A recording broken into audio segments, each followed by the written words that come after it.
नमस्कार दोस्तों, आज पढ़ेंगे नाइन्थ क्लास का एक chapter Ishwar the story teller. ये कहानी है एक ऐसे व्यक्ति की जो बहुत शानदार कहानियां सुनाता है और ये कहानी सुनाएगी गणेश को एक युवा व्यक्ति महेंद्र के द्वारा। महेंद्र जो था वो एक सुपरवाइजर था किसी कंपनी में और उसकी कंपनी का काम था अलग अलग स्थानों पे, जैसे फैक्ट्रियां हुई, पुल हुए या डैम हुए, वहां पे सुपरवाइजर उपलब्ध करवाना। महेंद्र का काम था कि फैक्ट्री के अंदर जितने भी काम है उस पे ध्यान रखना। वह एक स्थान से दूसरे जगह आया जाया करता था, जिस प्रकार का आदेश उसे मिला करता था। कभी वो खदानों में काम करता था, कभी रेलवे की साइट पे काम करता था, कभी किसी केमिकल प्लांट में काम करता था। इसी प्रकार से कई कई स्थानों पे वो काम किया करता था। जैसा कि हमने बताया है, वह एक अविवाहित व्यक्ति था। उसकी आवश्यकताएं बहुत ही कम थी। वो किसी भी माहौल में ढल सकता था और कितना भी कम व्यवस्थाओं वाला सर्किट हाउस हो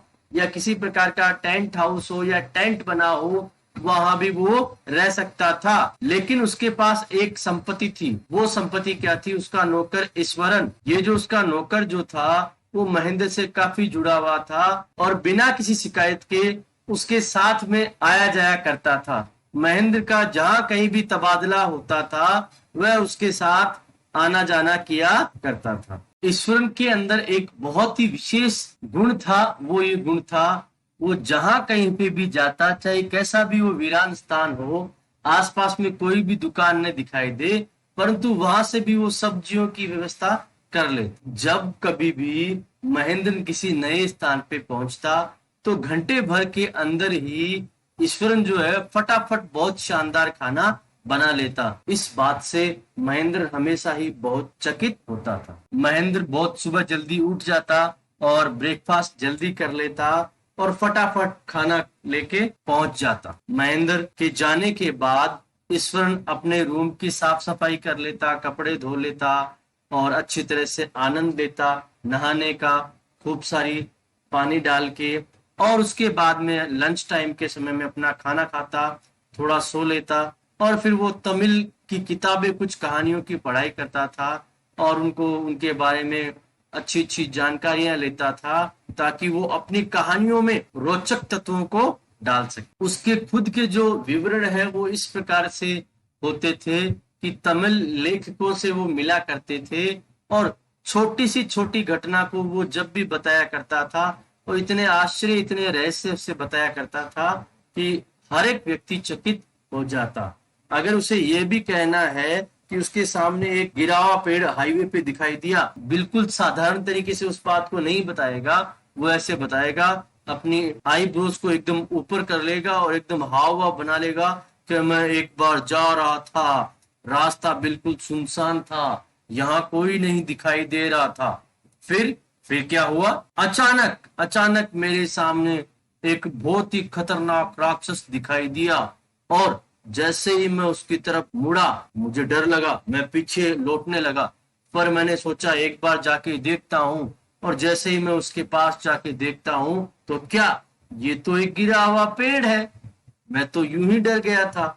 और इस विवरण से महेंद्र ने अपने आप को बिना किसी आलोचना के आनंद लेता रहे। एक बार ईश्वर ने बताया कि वह जिस स्थान से आया है वो इमारती लकड़ी के लिए प्रसिद्ध है और इमारती लकड़ियों के जंगल वहां बहुत ज्यादा हैं और लकड़ियों के बड़े बड़े जो फट्टे होते हैं उनको हाथियों के द्वारा उठाया जाता है। इन हाथियों को बहुत ज्यादा खाना खिलाया जाता है और कभी कभी ये हाथी पागल हो जाते हैं और जब ये पागल हो जाते हैं तो इनको कंट्रोल करना बड़ा ही मुश्किल होता है। इनको कंट्रोल करने के लिए बहुत ही दक्ष महावत की आवश्यकता होती है। अब ऐसा कहते कहते उसने एक हाथियों की दंत कथा मेरे सामने कहना शुरू कर दी। वह कहने लगा, एक बार की बात है, इसी तरह की एक इमारती लकड़ी के जंगल से एक हाथी है, वो निकल के आ गया।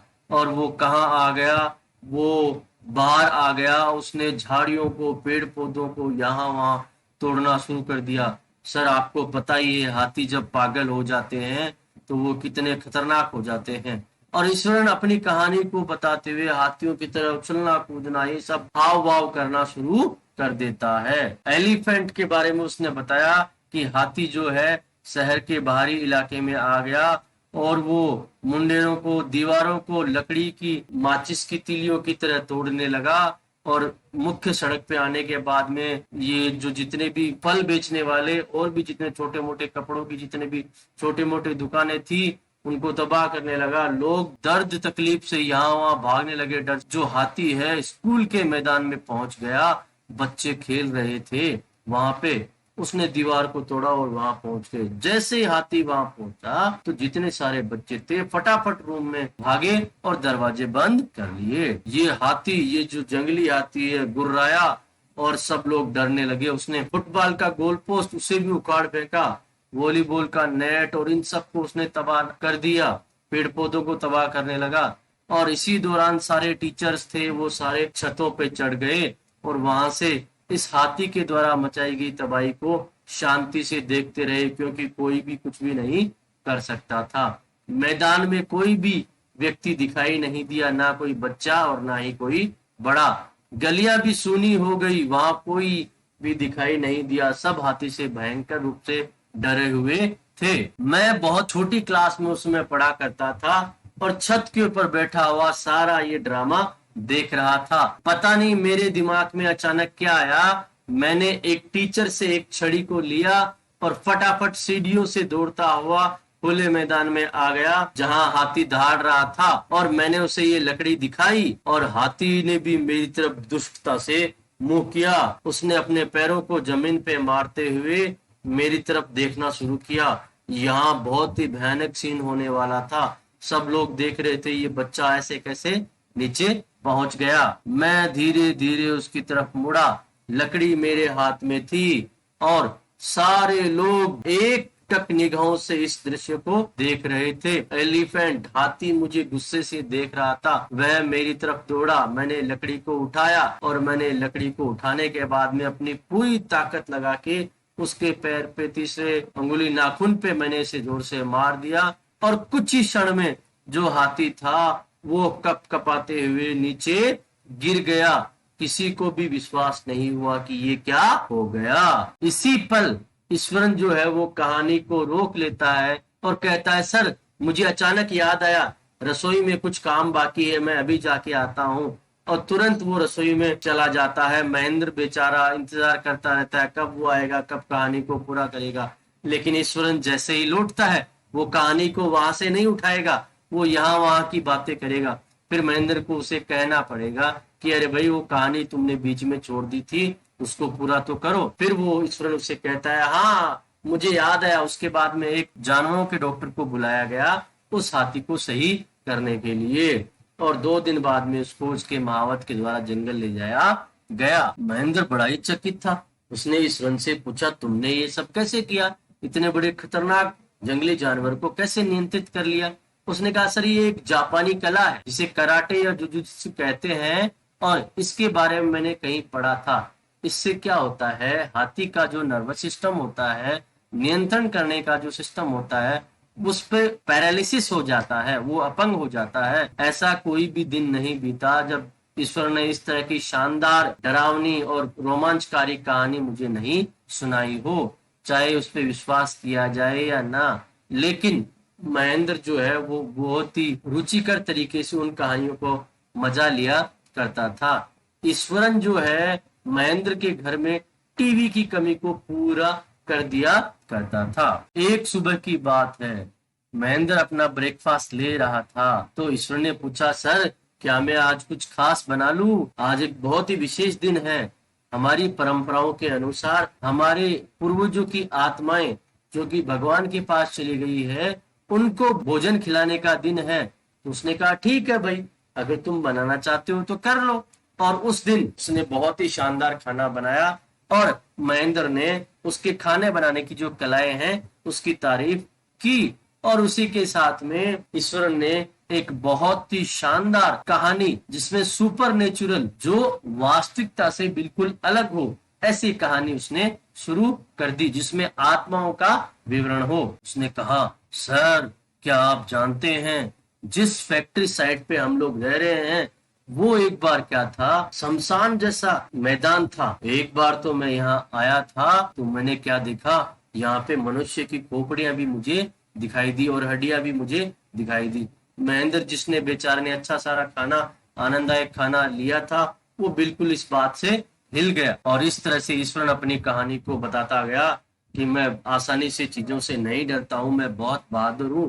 लेकिन मैंने एक बार एक बहुत ही खतरनाक भूत को देखा, महिला को देखा। जो महिला जो थी अर्धरात्रि को मुझे दिखाई दी, उसके हाथ में एक छोटा भूण भी मुझे दिखाई दिया, इसलिए मुझे बहुत ही ज्यादा डर लग गया। महेंद्र जो है इस विवरण से कांपने लगा और ईश्वरन को कहा, क्या तुम पागल हो? इस तरह की कोई वस्तुएं, भूत प्रेत आत्मा कुछ नहीं होती है, ये केवल तुम्हारी कल्पना है। अपने पाचन क्रिया को ढंग से चेक करवा लो और दिमाग का भी जांच करवा लो, तुम फालतू बकवास करते रहते हो। ईश्वरन चुपचाप उस कमरे से चला गया और महेंद्र ने सोचा कि इससे ईश्वरन थोड़े दिन शांत रहेगा। लेकिन ईश्वरन कहाँ शांत रहने वाला था, वो तो अगली सुबह वैसा का वैसा ही दिखाई दिया। लेकिन उस दिन से महेंद्र जो था वो थोड़ा थोड़ा डरा हुआ रहने लगा। रात को कभी कभी वो बाहर देखा करता था अंधकार में, लेकिन अब उसको अंधकार में देखना अच्छा नहीं लगता था। हमेशा ही उसको दूधिया आसमान के अंदर चांद को देखना बड़ा प्यारा लगता था। लेकिन ये भूत की जो कहानी उसने सुनाई है ईश्वर ने, उसके बाद में उसको तो खिड़की खोलने की भी इच्छा नहीं होती थी और बाहर चंद्रमा को देखने की इच्छा भी नहीं होती थी। एक रात की बात है, महेंद्र अचानक जग गया, क्योंकि महेंद्र के जो दरवाजे और खिड़की के पास में हल्की हल्की रोने की आवाज आ रही थी। उसने सोचा शुरू शुरू में हो सकता है कोई बिल्ली चूहे को पकड़ रही होगी या उसकी तलाश में होगी, लेकिन ये जो आवाज थी इतनी ज्यादा गले से कर्कश बन के आ रही थी, ये बिल्ली की आवाज तो नहीं थी। उसने सोचा कि एक बार बाहर देख लूं। वो डर गया कि बाहर देखने से कोई अगर ऐसा नजारा मिल गया जिससे मेरा दिल ही बैठ जाए या मेरा हार्ट अटैक हो जाए तो फिर मैं क्या करूंगा। लेकिन ये आवाज धीरे धीरे धीरे धीरे और तेज होती गई और किसी जानवर की आवाज तो ये नहीं थी। महेंद्र अपने आप को रोक नहीं पाया। उसने सोचा एक बार तो बाहर देखना ही पड़ेगा कि बाहर क्या है। अपने आप को खिड़की से झुकाते हुए चंद्रमा के खुले आसमान में धीरे धीरे उसने देखा, और ये क्या, उसे क्या दिखाई दिया। अंधकार में एक डरावना चेहरा उसे दिखाई दिया और उसके हाथ में कुछ दिखाई दिया और महेंद्र के पसीने छूट गए और वो तो कपकपाने लगा। तुरंत अपने बेड पे वो आया और पूरे शरीर में वो पसीना ही पसीना हो गया। धीरे धीरे अपने आप से बातों में, तर्क वितर्क में वो सोचने लगा कि लगता है मैंने मन ही मन में इसके बारे में सोच लिया, मन ही मन इसके बारे में कल्पना कर ली, तो मुझे लगता है कि मेरे मन के द्वारा ही ये दृश्य देख लिया गया है, ऐसा कुछ भी नहीं है। अगली सुबह जब वो उठा तो रात की सारी बातें उसके दिमाग से जा चुकी थी। अगली सुबह ईश्वरन ने दरवाजे पे महेंद्र को लंच का पैकेट और उसका बैग दिया और जैसे ही महेंद्र घर से बाहर कदम रख रहा था तो उसने कहा, सर क्या आपको याद है एक दिन मैंने आपको बताया था एक भूत के बारे में और उसके हाथ में एक छोटा सा भ्रूण था जिसके बारे में मैंने आपको बताया था। तब आप मुझ पे क्रोधित हुए थे और कहा ये सब फालतू कल्पनाकारी बातें हैं। कल रात को आपने भी उसे देख लिया। मैं आपके रूम के पास आया था जब वो रोने की आवाजें आ रही थी। ऐसा सुन के महेंद्र पूरी तरह से कांप गया। उसने ईश्वरन की पूरी बात को भी नहीं सुना और उसने ये निर्णय लिया कि अब वो यहाँ नहीं रहने वाला है। उसने क्या किया, अपने ऑफिस गया, ऑफिस में अपने पेपर वगैरह सारा वर्क फटाफट खत्म किया और एक पेपर पर जल्दी से लिख के दे दिया ऑफिस में कि मैं यहाँ नहीं रहूंगा। और अगले ही दिन उस शापित जगह को छोड़ के वो वहां से चला गया। तो दोस्तों ये थी हमारी कहानी ईश्वरन द स्टोरी टेलर की, जो छोटी से छोटी घटना को भी एक बहुत शानदार तरीके से बताया करता था।